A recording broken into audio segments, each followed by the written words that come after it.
आप सभी का संस्कृत प्रतियोगिता चैनल में स्वागत है। आज हम लघु सिद्धांत कौमुदी के संज्ञा प्रकरण की चर्चा करने जा रहे हैं। लघु सिद्धांत कौमुदी श्रीमद् वरदराज कृत है।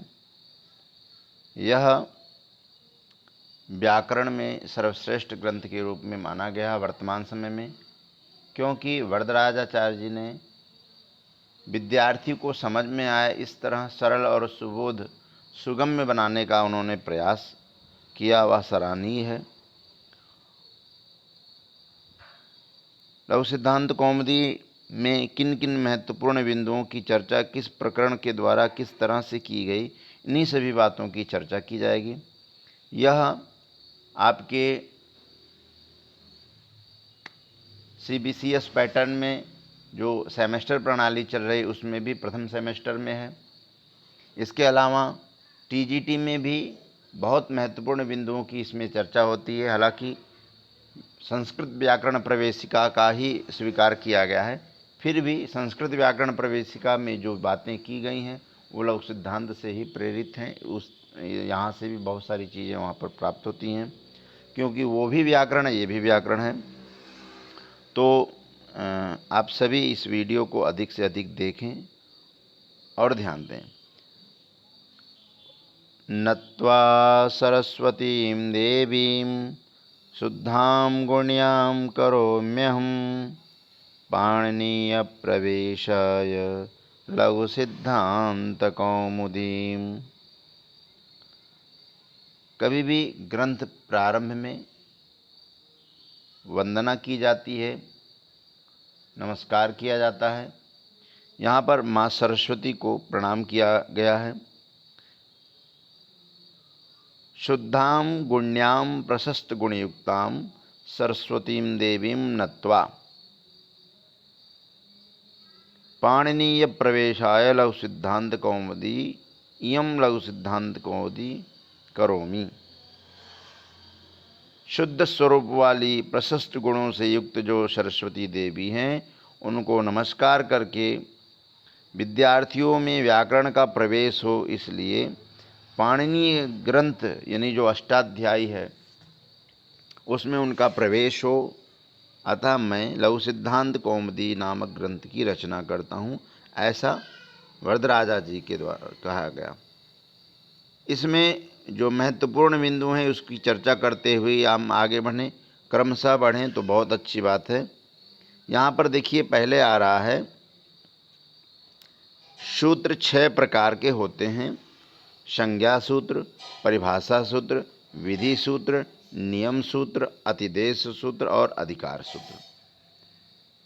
श्लोक भी है, संज्ञा च परिभाषा च विधिर्नियम एव च अतिदेशोधिकारश्च षड्विधम सूत्र लक्षणम। ये 6 सूत्र के लक्षण हैं। सभी विद्यार्थियों को ये जरूर याद करना चाहिए। TGT लेवल में भी ये बातें आती हैं, TGT में भी प्रश्न होते हैं कि संज्ञा सूत्र किसे कहते हैं अथवा परिभाषा सूत्र किसे कहते हैं, विधि सूत्र में कौन कौन सी गणनाएं, किन सूत्रों को हम विधि सूत्र में रखते हैं, कौन अतिदेश सूत्र है, कौन अधिकार सूत्र है, अधिकार का सूत्र कहाँ यानी कहाँ से कहाँ तक का उसका अधिकार चलता है। इस तरह के प्रश्न आगे बनते हैं। तो सूत्र 6 प्रकार के होते हैं, ये आप लोगों ने जाना। आगे देखिए, संज्ञा प्रकरण में भगवान माता जी की यहाँ पर वंदना की गई है। अब यहाँ प्रसंग है कि प्रत्येक कवि, लेखक, विद्वान काव्यशास्त्रीय परंपराओं का ऋणी होता है, इसलिए यह विघ्न रहित परिसमाप्ति के लिए इष्ट की आराधना करता है, जैसा कि मैंने पूर्व में कहा। आचार्य वरदराज ने अपने ग्रंथ की निर्विघ्न समाप्ति की कामना से प्रस्तुत श्लोक में वाग्देवी सरस्वती की वंदना करते हुए अपने ग्रंथ का प्रयोजन बदलाया है। अब देखिए, व्याख्यान में भी बहुत सुंदर व्याख्यान आ रहा है। मैं यानी वरदराजाचार्य के विषय में उन्होंने अपना बताया कि मैं शुद्ध स्वरूपिणी उत्तम प्रशस्त गुणों से युक्त सरस्वती देवी की वंदना करता हूँ। जो पाणिनीकृत अष्टाध्यायी है वह सुखपूर्वक अध्ययन कर सकें, इस उद्देश्य से लघु सिद्धांत कौमुदी नामक ग्रंथ की रचना करता हूँ। इतना इसके व्याख्यान को अवश्य याद करना चाहिए। अब ये जो माहेश्वर सूत्र हैं, यह 14 जो सूत्र हैं वह इस प्रकार हैं। ऐ उण रील ऋक ए ओं ऐ औच हैवरट लण यमगणनम झभय घटधस जब गडदस ख फ छ ठ थ चट तव कपय शशर हल। ध्यान दें, इसका उच्चारण शुद्ध होना चाहिए। अतः ऐ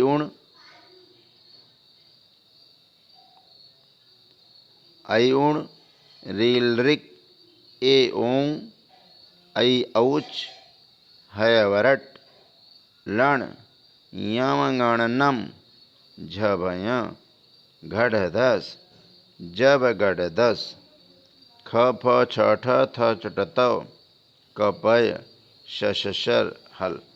विद्यार्थियों को कई बार इसका अभ्यास करना चाहिए ताकि किसी भी प्रकार का कोई दोष, उच्चारण दोष आदि ना रह जाए। यहाँ पर संस्कृत की वृत्ति भी है, उसको भी हम देखते जाएंगे। इति माहेश्वराणि सूत्राणादि संज्ञार्थानि येषाम् अन्त्यायितः, आगे आएगा। इति माहेश्वराणि, उन्होंने कहा ऐ उण इत्यादि 14 सूत्र जो हैं, इनका प्रयोजन क्या है? ऐ उण आदि के अण आदि प्रत्याहारों की 42 प्रत्याहारों की सिद्धि। ध्यान देना, लघु सिद्धांत कौमुदी में 42 प्रत्याहारों की चर्चा होती है, जबकि टीजीटी लेवल में 43 प्रत्याहार की चर्चा होती है। वहाँ पर एक प्रत्याहार र प्रत्याहार की अन्यत्र अलग से सिद्धि की गई है। तो यदि आप सामान्य परीक्षाएं दे रहे हैं, जैसे सामान्य परीक्षा का आशय है कि यदि उच्च प्राथमिक लेवल का यदि कोई परीक्षा है जिसमें लघु सिद्धांत की विषय में पूछा गया है, तो वहाँ 42 प्रत्याहार की चर्चा होती है। टीजीटी में 43 प्रत्याहार की चर्चा होती है। तो इस तरह के कुछ भेद हैं जो कि आपको जानना चाहिए। अब इसी ऐ उण आदि सूत्रों का एक श्लोक है। नृत्तावशाने नटराजराजो ननादढक्काम नव पंचवारम उद्धर्तु कामा शनकादि सिद्धा ने तद्विमर्शे शिवसूत्र जालम। भगवान शंकर के वर प्रसाद स्वरूप 14 सूत्रों की प्राप्ति पाणिनि को हुई। व्याख्यान में देखें, भारतीय परंपरा के अनुसार पाणिनि ने भगवान शंकर से ऐ उण आदि 14 सूत्र प्राप्त किए थे। ये सूत्र व्याकरण शास्त्र ज्ञान के लिए अति आवश्यक है। इसके प्रयोग से अभिप्रेत कई वर्णों का सुबोध अत्यल्प वर्णों के उच्चारण से ही हो जाते हैं। उदाहरण के लिए, यदि हमें अ ई उ इन तीनों वर्णों का बोध कराना है तो हम अण कहकर इन तीनों वर्णों का बोध कर लेंगे। जैसा कि मैंने बताया कि जो प्रत्याहार की सिद्धि होती है वह इसी प्रकार के, जैसे एक वर्ण यानी अण बोले तो अ ई ऊण यानी अ ई उ 3 वर्णों का बोध हो गया। और चूंकि अंत में जो ण होता है वो अण उच्चारण करने के लिए होता है, वह हलंत वर्ण का लोप हो जाता है। आगे की चर्चा इसी प्रकार है। देखिए, ऐ उण सूत्र के आदि में जो अ वर्ण है और अंत में जो ण वर्ण है, ये अण कहने के पूर्व ही यानी अण कहने के लिए ही ण का हम ग्रहण करते हैं और अंत में ण को छोड़ दिया जाता है। इन्हीं बातों की यहाँ पर चर्चा की गई। इनका आशय है कि प्रत्याहार के द्वारा हम विषयों को संक्षेप में उच्चारण कर पाते हैं अथवा विषयों को संक्षेपीकरण कर सकते हैं। इसी तरह से यहाँ पर देखिए, हस प्रत्याहार का वर्णन है। हस प्रत्याहार के 5वें वर्ण में लेकर 10वें सूत्र तक सभी वर्ण गृहीत होते हैं और इस तरह से अन्य विभिन्न प्रत्याहारों की चर्चा होती है। आगे देखते हैं, येषाम अन्त्यायितः। येषाम 14 सूत्राणाम अन्त्यायितः यानी अंतिम वर्ण की इत संज्ञा हो। मैंने पूर्व में बताया कि जब ऐ उण रील ऋक ए ओं आदि आप उच्चारण करते हैं तो उसमें क्या होता है कि अंत में आता है अण, रील ऋक में क, ए ओं में ङ इत्यादि। ये सभी क्या है? अंत्य वर्ण में है, यानी अंत्य वर्ण है वह इत संज्ञक होते हैं। इसलिए इन चीज़ों को जानना चाहिए।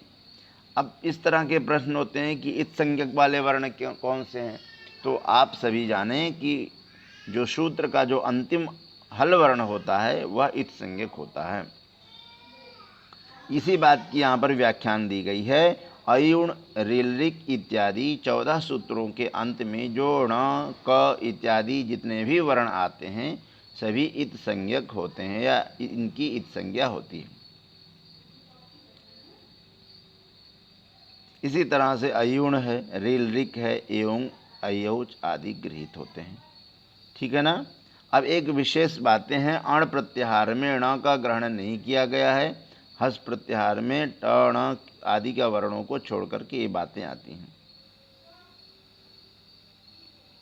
आके देखें, हकारादि स्वकार उच्चारणार्थ। हकार में जो अ है यानी ह आदि समस्त वर्णों में श्रूयमाण अ है वह केवल व्यंजनों के उच्चारण के लिए ही मात्र दिए गए हैं। ह से लेकर अंत तक के सभी व्यंजनों के साथ अ उच्चारण यानी अस्वर उच्चारण सुकरता के लिए जोड़ा जाता है। जैसे कोई भी व्यंजन बिना स्वर के उच्चारण नहीं हो सकते, यह नियम है, अतः वहाँ पर इस तरह से दिया गया है।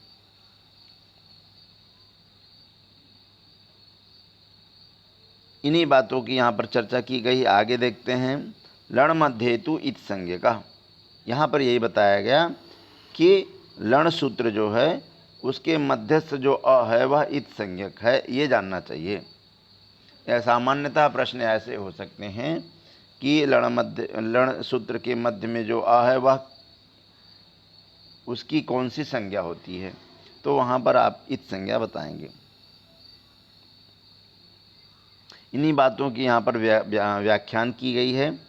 माहेश्वर सूत्रों के जो अंत्य वर्ण होता है वह इत संज्ञक होता है। इत संज्ञक यानी प्रत्याहार की सिद्धि के लिए ही इत संज्ञक वर्णों की स्थापना की गई है। यहाँ पर कहा गया, देख लीजिए, जैसे माहेश्वर सूत्रों के अंत्यवर्ण प्रत्याहार की सिद्धि के लिए इत संज्ञक होते हैं, वैसे ही यह भी एक विशेष प्रत्याहार की सिद्धि के लिए है, इत कहा गया। यह र प्रत्याहार यानी र प्रत्याहार की सिद्धि पूर्व वर्ण र एवं परवर्ती इत संज्ञक अ को लेकर है। यही बातें उन्होंने र प्रत्याहार की सिद्धि के विषय में वर्णन किया। अब इत संज्ञा विधायक सूत्र आता है हलंत्यम। हलंत्यम उपदेशे अंत्यम हल इत स्यात्। उपदेश आद्योच्चारणम सूत्रेष्वदिष्टम पदम सूत्रांतराद अनुवर्तनीयम सर्वत्र। पुनः उच्चारण सुन लें। उपदेशे अंत्यम हल इत स्यात्। उपदेश जो हैं उसका जो अंत्य वर्ण है वह जो हल वर्ण है वह इत संज्ञक है। उपदेश आद्योच्चारणम, जो उपदेश हैं वो आदि उच्चारण हैं। सूत्रेषु अदृष्टम पदम सूत्रांतराद अनुवर्तनीयम सर्वत्र। सूत्रों में जो न दिखाई जाने वाला पद है या जो न दिखाई पड़ने वाला भी पद है वह अनुवर्तनीय यानी ग्रहण करने योग्य है, ऐसा उन्होंने बताया। आगे इसकी लंबी और चर्चाएं होगी। उपदेश के अंत में वर्तमान व्यंजन की इत संज्ञा होती है।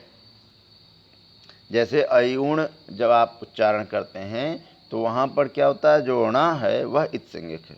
जैसे आप अ ई ऊण ऐसा पढ़ते हैं तो ये जो ण वर्ण है यही इत संज्ञक वर्ण है। इसी तरह से ऋ में क आदि। अब उपदेश क्या है, इन बातों की चर्चा होती है। तो यहाँ पर देखिए, धातु, सूत्र, गण, उणादि, लिंगानुशासन, आगम, प्रत्यय और आदेश, ये इनको स्वीकार किया गया है। यहाँ पर आता भी है कि धातु, सूत्र, गणोणादि, वाच्यलिंगानुशासनम, आगम, प्रत्ययादेश, उपदेश प्रकृतिता। उपदेश कौन कौन है, तो धातु, सूत्र, गणोणादि। धातु, सूत्र, गण और उणादि। वाक्यलिंगानुशासनम, आगम, प्रत्ययादेश, उपदेश प्रकृतिता, ये उपदेश माने गए। चूँकि भगवान शिव के जो वर प्रसाद जो 14 सूत्र हैं वो माहेश्वर सूत्र हैं, ये उपदेश हैं जो भगवान शिव के द्वारा प्राप्त हैं।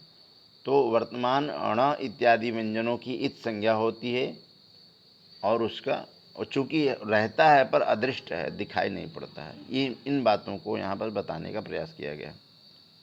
हलंत्यम, हल एवं अंत्यम, ये दो पद हैं। हलंत्यम अर्थ स्पष्ट दोनों में इस प्रकार होता है कि उपदेश्य और इत जो सूत्र में अदृष्ट या अप्रयुक्त है, इसलिए अर्थ के स्पष्टीकरण के लिए दोनों शब्दों का प्रयोग किया गया है। यहाँ पर उपदेशे जब नासिकित ये सूत्र का प्रयोग हुआ है, इसकी चर्चा आगे आएगी। इसके बाद दूसरा सूत्र है अदर्शनम लोपः। कहते हैं अदर्शनम लोपः प्रसक्तस्य अदर्शनम लोप संज्ञम स्यात्। अदर्शन को लोप कहते हैं, यानी ना दिखाई पड़ना ही लोप होता है।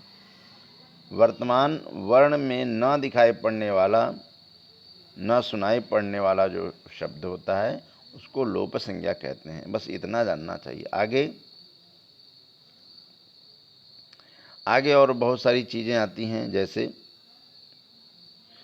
यहाँ पर बताया है कि लोप का अर्थ विनाश हो जाना नहीं है, अपितु उसकी अभिव्यक्ति न होना, यानी छिप जाना ही, विद्यमान होते हुए भी न सुनाई पड़ना ही लोप है। ये नियम जानना चाहिए। लोप विधायक सूत्र है तस्य लोपः, तस्य तो लोपः स्यात्। कहते हैं तस्य इतः लोपः स्यात्, वह इत संज्ञक वर्ण का लोप हो। तो अभी पूर्व में हम लोगों ने चर्चा किया कि जो अयुण में ण, रेलिंग में क आदि ये जो वर्ण है वह वर्ण है इत संज्ञक, उसी का लोप। उदाहरण के लिए यहाँ पर उन्होंने बताया कि णाद्यो णाद्य था। अण यानी जो ण है, यानी अण में जो ण है वह प्रत्याहार सिद्धि के लिए है और आवश्यकता पड़ने पर ऐसे अंत्य वर्ण का लोप मानना चाहिए, यानी न दिखाई पड़ना। इसके बाद इसी में भी इस तरह की व्याख्यान जो अभी चर्चाएं हुई उसी तरह की व्याख्या की गई है। आगे देख लेते हैं। आदिरंतेन सहेता, अंते नेता सहित आदिर्मध्यगानां स्वस्य च संज्ञा स्यात्। यथा अण इति अ इ उ वर्णानां संज्ञा एवं अच हल अल इत्यादयः। यहाँ यही कहना चाह रहे हैं कि आदिरंतेन सहेता, अंतेन इतः सहितः आदिर्मध्यगानां स्वस्य च संज्ञा स्यात्। आदि अंत के साथ जो इद संज्ञक वर्ण है, यानी अ इ उ, ये इन अ इ उ ण, यानी आदि यानी अ से लेके अंत में ण के बीच का जो वर्ण है वह सभी को लेने की बात उन्होंने कहा है। और इन तीनों वर्णों को जब हम लेंगे तभी इस प्रकार से प्रत्याहार की सिद्धि होगी, यानी प्रत्याहार का निर्माण होगा। इन्होंने यही बताने का यहाँ पर प्रयास किया है कि अंत अर्थात इत संज्ञक वर्ण से युक्त आदि वर्ण मध्यस्थ एवं अपने का भी बोधक होता है। जैसे अण में अ इ उ वर्णों का बोधक है, उसी प्रकार अच हल अल इत्यादि प्रत्याहार जानना। जैसे अण देखिए अ इ उ तीन वर्णों का बोध करा रहे हैं, इसी प्रकार से अच प्रत्याहार होगा तो अ इ उ री री ए ओ ऐ औ, इस तरह से 9 वर्णों का बोध होगा। इसी तरह से अल हल आदि विभिन्न जो प्रत्याहार और आएंगे उन सभी का हम बोध करेंगे क्रमशः। देखिए यहाँ पर कह रहे आदिरंतेन सहेता सूत्र से प्राप्त होने वाले वर्णों का बोध होता है। जैसे अ इ उ ण, अब अ इ उ ण है तो हम 3 वर्णों का बोध करेंगे। ण उच्चारण सौकर्य के लिए बहुत आवश्यक है।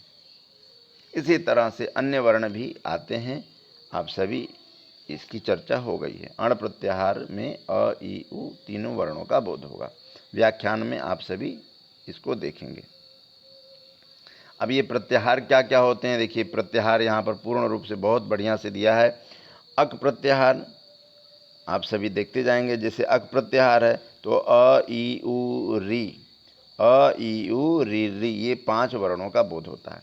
अब कभी कभी ऐसा प्रश्न भी हो जाता है कि अक प्रत्याहार में कितने वर्ण हैं, अथवा वो वर्ण देता है बोले अक प्रत्याहार में आते हैं। तो ये यदि हम प्रत्याहार जानेंगे तो हमें इस बात का बोध हो जाएगा। इसी तरह से अच प्रत्याहार है, अट प्रत्याहार है, अण है।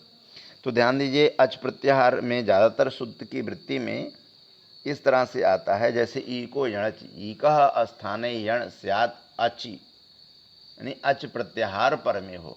तो यदि हम अच प्रत्याहार हमें पता रहेगा तो हम उन सभी वर्णों को पर में देख सकते हैं। अतः हमें विभिन्न प्रत्याहारों को जानना चाहिए। इसी तरह अण है। अब देखिए, अण में अ ई उ का बोध होता है, लेकिन प्रत्याहार सिद्धि में परेण णकारेण गृह्यते, ऐसा एक वाक्य आता है, आगे आएगा। अण के कहने से हम पर के णकार का बोध करेंगे, अर्थात अ ई उ रील री। यहाँ देख लेते हैं, ये जो अण है ये अण है। अ ई उ रील री ए ओ ऐ है और ल, यहाँ तक हम बोध करेंगे। यानी हमें आवश्यकता, जब हमें विभिन्न रूपों को बनाना होगा तो वहाँ पर हम देखेंगे। इसी तरह अम, अल, अश आदि इक प्रत्याहार, ये सब चीज़ें देखिए, इन सभी चीज़ों का यहाँ पर जानना चाहिए, हमें गहनता से आगे देखना चाहिए। विभिन्न प्रत्याहार है, इसको आप वीडियो को बार बार देखेंगे, अभ्यास करेंगे तो इन सभी विद्यार्थियों के लिए बहुत अच्छा है, बहुत उपयोगी है। इन सभी बातों की हम लंबी चर्चा करने से बहुत लंबा वीडियो होगा, अतः आप सभी इसको क्रमशः देख लेंगे। आगे सूत्र में बढ़ते हैं। ऊ कालो झस्र दीर्घ प्लुता, ऊश्च ऊश्च ऊश्चवः इति, ये 3 प्रकार के उच्चारण होते हैं। एक मात्रिक हर्ष उकार, उकार 2 मात्रिक, और यहाँ पर प्लुत का जो बोध कराने में 3 मात्रिक। इसी बात को यहाँ पर कहा गया, वाम काले इव कालो यस्य सोच क्रमाद ह्रस्व दीर्घ प्लुत संज्ञा स्यात्। यहाँ कह रहे हैं ऊश्च ऊश्च ऊश्च इति वह, वाम काल कालो यस्य सोच क्रमाद ह्रस्व दीर्घ प्लुत संज्ञा स्यात्। यह जो काल का बोध कराता है, इन तीनों को क्रमशः ह्रस्व दीर्घ और प्लुत संज्ञा होगा। देखिए यहाँ पर अर्थ में कह रहे हैं उकाल, उकालः, अच, ह्रस्व दीर्घ प्लुत, ये 3 उ और देखिए 3 की मात्रा यहाँ दिख रहा है, ये प्लुत संज्ञा का बोध करने वाला है।